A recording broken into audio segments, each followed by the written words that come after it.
तुम समझते क्यों नहीं कि अगर मैं तुम्हारे साथ 2 मिनट और रही तो क्या ना? मुझे तुमसे प्यार हो जाएगा फिर से, और तुम्हें नहीं होगा फिर से। क्या होगी कहानी? फैमिली की दुश्मनी पड़ेगी प्यार पर भारी। कैसे मिलेंगे मैडी और रीना? हेलो गाइस, आप देख रहे बॉलीवुड स्टूडियोज और मैं हूं अंकिता। रहना है तेरे दिल में 2001 में बनी हिंदी भाषा की प्रेम कहानी फिल्म है। इसका लेखन और निर्देशन कार्य गौतम मेनन द्वारा किया गया है और मुख्य भूमिकाओं में माधवन, दिया मिर्जा और सैफ अली खान है। यह एक लोकप्रिय तमिल फिल्म मिन्नेल की रीमेक है। फिल्म रिलीज के समय इतनी सफल नहीं हुई थी, लेकिन यह तब से अब भारतीय युवाओं के बीच खास लोकप्रिय हुई है, जिसका अब सीक्वल बनने की खबर जोरों पर है। बता दें कि फिल्म रहना है तेरे दिल में से एक्टर पर माधवन ने बॉलीवुड पे कदम रखा था। अपनी पहली ही फिल्म से माधवन बॉलीवुड में छा गए थे। उनकी और दिया मिर्जा की जोड़ी हिट साबित हुई थी। इस फिल्म के बाद से दोनों हर जगह छा गए थे। आज भी ये फिल्म लोगों की फेवरेट लिस्ट में बनी हुई है। रहना है तेरे दिल में की रीमेक की खबरें अक्सर आती रहती है। इस पर माधवन ने रिएक्ट किया है। उन्होंने एक इंटरव्यू में कहा है कि वह फिल्म को रीमेक नहीं बनाना चाहते। माधवन का कहना है कि मेकर्स फिल्म का रीमेक बनाकर ऑडियंस को सरप्राइज कर सकते हैं, लेकिन ज़रूरी नहीं है कि फिल्म का रीमेक ही बने। फिल्म को नई कहानी और पुराने टाइटल के साथ भी बनाया जा सकता है। बता दें कि रहना है तेरे दिल में 2 में विकी कौशल, कृति सनन, आलोक नाथ, प्रकाश झा, सोनू सूद का लिया जा सकता है। प्रकाश झा और सोनू सूद फिल्म में नेगेटिव किरदार में नजर आ सकते हैं और इसकी कहानी कुछ ऐसी सी हो सकती है।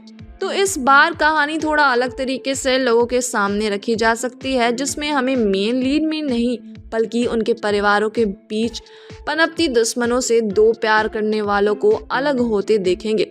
तो कहानी कुछ ऐसे हो सकती है, हाँ, लेकिन कहानी शुरू करने से पहले बता दे कि कहानी के पात्रों का नाम रीना और मैडी ही रहने वाला है, क्योंकि यही उनकी ओरिजिनलिटी रहेगी। एक बार की बात है जब मैडी और रीना दोनों एक दूसरे से बहुत प्यार करते थे, लेकिन उनके घर वाले एक दूसरे के कट्टर दुश्मन थे। इसलिए उन दोनों ने अपने घर वालों से बताया नहीं और वो एक दूसरे से प्यार करते हैं। पहले मैडी के पिता मानव और रीना के पिता सुंदर दोनों एक दूसरे के बहुत गहरे मित्र थे। जब वे दोनों छोटे थे तभी से उनकी मित्रता हो गई थी। जब वो बड़े हुए तब तक उनकी दोस्ती बहुत गहरी हो गई थी। वो दोनों साथ में ही रहते थे, साथ में खाते और साथ में घूमते थे। लेकिन एक बार एक लड़की की वजह से दोनों के दोस्ती में दरार पड़ जाती है और दोनों एक दूसरे से नफरत करने लग जाते हैं।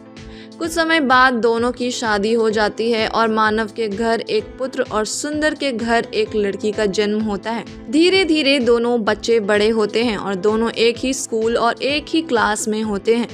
बाद में एक ही क्लास में होने की वजह से दोनों में दोस्ती हो जाती है।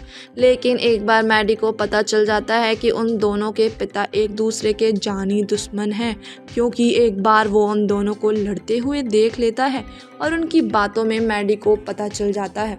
इसके बाद वो रीना को भी बता देता है कि उनके पिता के बीच दुश्मनी के लिए वो अपने परिवार में किसी को नहीं बताते हैं कि वो एक दूसरे के दोस्त हैं।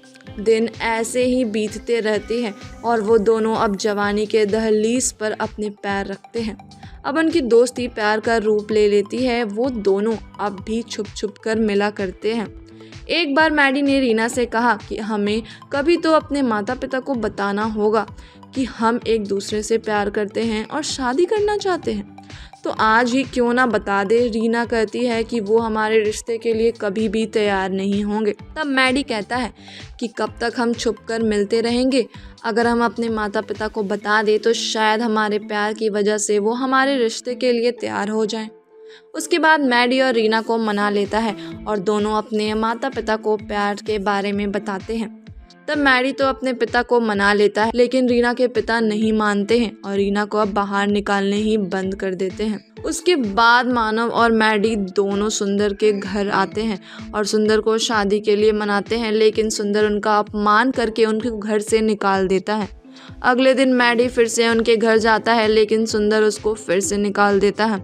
इस तरह से कई दिन चलता है कि एक बार जब सुंदर घर पर नहीं होगा तो सागर रीना के पास आता है और दोनों वहां से भागने की प्लान बनाते हैं। मैडी उसको कहता है कि जब आधी रात हो जाए तब तुम घर में निकलना और जंगल के पास के बरगद के पेड़ के पास आ जाना। रीना ऐसा ही करती है। वो रात के बरगद के पेड़ के पास आ जाती है। वो कई देर से सागर का इंतज़ार करती रहती है कि तभी वहाँ पर पास के जंगल से लकड़बग्घों का एक झुंड आ जाता है।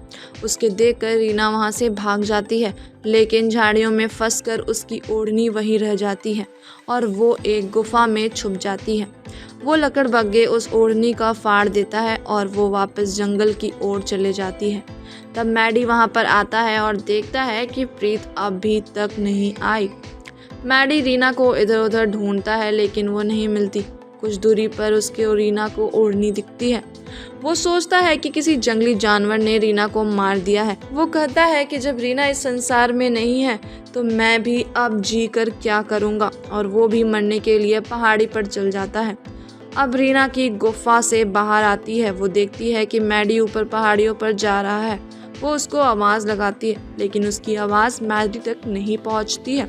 वो वहां से भागती हुई जाती है। जब मैडी पहाड़ से छलांग लगाने वाला होता है तभी रीना उसके फिर से आवाज़ लगाती है। अब की बार रीना की आवाज़ सागर तक पहुंच ही जाती है। वो नीचे आता है और रीना को अपने गले लगाता है।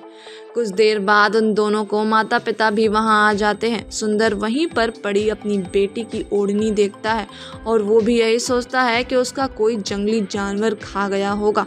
इसके बाद वो जोर जोर से रोने लगता है। वो कहता है कि आज मेरी जिद के कारण मेरी बेटी जिंदा नहीं है। अगर मैं उसकी बात मान लेता तो आज मेरी बेटी जिंदा होती। तभी मैडी और रीना भी वहां आ जाते हैं और रीना को देखकर सुंदर उसको गले से लगा लेता है और बाद में उन दोनों की शादी करवा देता है। वैसे यह कहानी सुन आपको यह एक पुरानी और आउटडेटेड कहानी लग रही होगी, लेकिन फिक्र मत करो, कहानी तो सभी फिल्मों की कहीं ना कहीं सेम ही होती है, बस उसमें एक्शन और गानों को ऐड होना किया जाता है। तो इस कहानी के साथ भी ऐसा ही होगा। तो आपको क्या लगता है कि क्या इस कहानी के साथ रहना है तेरे दिल में फिल्म हिट हो पाएगी? हमें कमेंट में ज़रूर बताइएगा। हम फिर मिलेंगे एक नई वीडियो के साथ। तब तक खुश रहें और सेफ रहें। Bye bye.